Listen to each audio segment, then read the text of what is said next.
Hello, welcome. It's a beautiful day. All right, thanks for joining me again on this channel.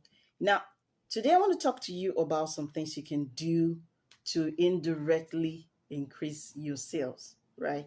We are so used to direct selling, do you want to buy? I have this for sale. Very direct. But three things or three activities that I'll suggest to use today, you can actually use them and you see how it's going to impact your sales in a very positive manner. All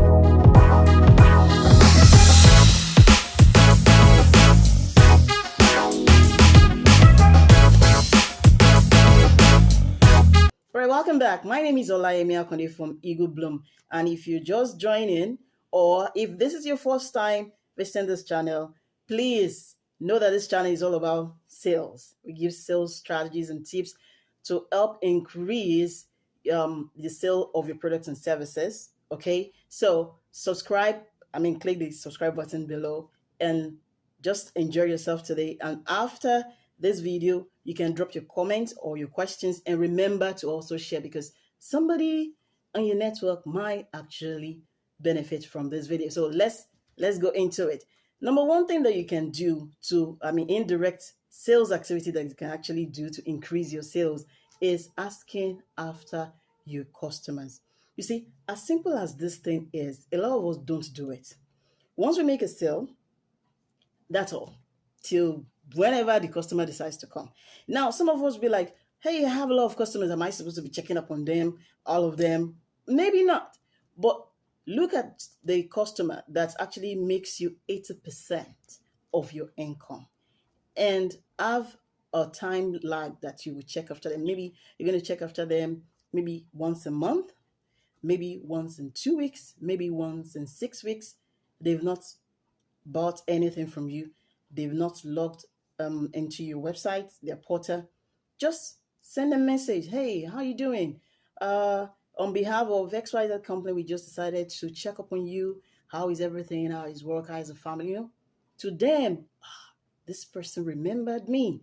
Wow, they feel special.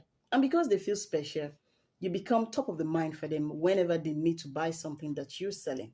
They see you as different from the rest, and they just believe that others are just concerned about making sales. You are more concerned about just making sales. You're also concerned about their welfare. Now you've turned them from just normal customers to, you're fine. That's number one. Number two, remember their special days. Well, I don't know if everybody gets this, but when you're doing your birthday, you see that banks, they send you messages. Some companies also send you messages. Your investment advisor, they send you message like, happy birthday, today's your. You also, as a business person, remember the special days of your customers. Like I always say, maybe not all customers, but if you have a system that can actually automate this thing at the point of when a customer is buying from you for the first time, you can get days like their birthday and just put it in the system that automatically on that day a message is sent to them or an email is sent to them, happy birthday. Some even go further, right? Or you can go further. Oh, when is it wedding anniversary? When is their kid's birthday? Send message. When is their pet's birthday? Maybe send a pet cake or something. Just remember their special day and put in mind to send a message, even if just an email to say happy whatever, congratulations on, just put it in mind. So it's not just about selling. They'll know that, oh, this person remembered me on my special day. Now, another thing that I do is this, and it's not something you can really automate. Sometimes when you're having a discussion with your customer, so let me use myself as an example. When I'm having a discussion with a customer and the customer like, oh, I don't really feel so well today. I'm not feeling too fine. Oh, I'm just going from the hospital. Some personal things that just they said in passing during the course of discussion, right? So what I do is to call them days after, like maybe 5 days after, or maybe a week. I'm just like, madam, how are you feeling? You said the last time that when we spoke that you were feeling quite fine. I hope you're well now. Oh, thank you very much. Oh, you remembered. Oh, madam, how was your trip? If during the course of the previous discussion she said something about traveling, how was your trip? Oh, you remembered? Oh, yeah, of course. I have you in mind.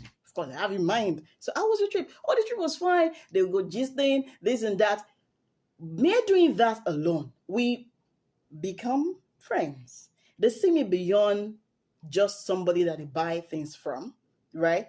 And they feel that I care about them because how many people actually doing that? Once you buy, some don't even remember your name, but this person actually took a time to call you to ask, "How are you feeling? Are you feeling better now? How was your trip?" You don't have to do it for everybody, okay? But look at those customers that that are bringing the money and turn them to your friend. Once they become your friends, they ever see it as a betrayer going elsewhere to buy from somebody else. They see something elsewhere, they bring that same item to you and tell you, "Can you get this thing for me? I saw it on the page, but you know what? I'd rather buy from you. Get it for me." It's like that because you've gone beyond just selling to them. You've turned yourself to their friend. Now, number three thing that I do is to cross sell. I'm going to give you an example. Some years ago, about 5, 6 years ago or something, I used to run a show on radio, and I had like three sponsors, two of them big companies. Now, one was an insurance company, one was a health company. So I took it upon myself, like, why don't I marry these two together? They could benefit themselves. So I spoke with the insurance guy there. Will you mind speaking to this other company and marketing your insurance product to the staff? Well, a fantastic idea. Please make it happen. Thank you. Make it happen. Okay, so I got to the contact person and this other health company. I like, there is an insurance company and they sell this particular product that I feel will be beneficial to the member of staff. Do you mind meeting with this guy and so that he can come give presentation? Anyway, I connected them together. The insurance guy was able to give presentation to these health people, and he was able to make business through them. The health people were happy that I brought somebody that gave them information that they needed, that was needed by their staff. Of course, my proposal is just no brainer. Like, what do you want? Okay, so this is the business we're doing now. Do you think we can do more? My point is this: there will be those customers of yours that are. Now, I'm being emphatic about those that actually give you 80% because some of the strategies you may not be able to use it for all your customers. But let's talk about those people that give you 80% of your income. You might want to do more than just selling to them. You want to be top of their mind. You want to be their friend. They should be your friend because you don't want them to go. That's your bread and butter, getting out of the window, and you don't want that. So if you find out what they do and you have another customer or you have a contact that might need a service, you're not promising that they're going to make sales. You're just trying to be the link. You're networking on their behalf and say, "Hey, Mr. XYZ, I got this customer, I got this client that I think is going to need your service. Do you want me to talk to the person on your behalf? I mean, what do you think he's going to say?" And if peradventure that deal scales, he's going to remember that it was you that helped. And even if he did not make or he doesn't make that sales, he will never forget that you tried to help him beyond just selling. And this thing doesn't take much for you to do. It doesn't take much. So those are my 3 tips that can help you.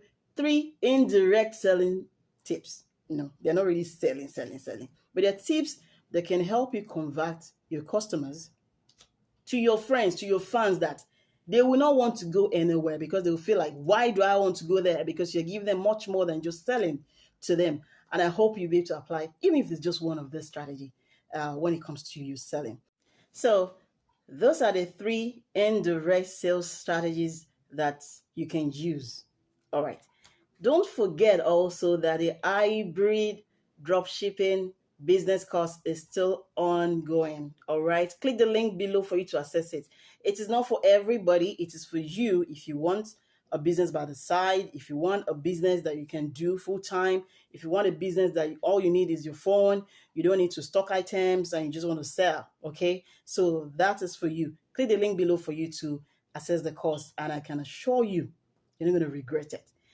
All right, drop your comments, your questions. Remember to like this video and subscribe to this channel and also share. Thank you very much for watching, and cheers to your success. Goodbye.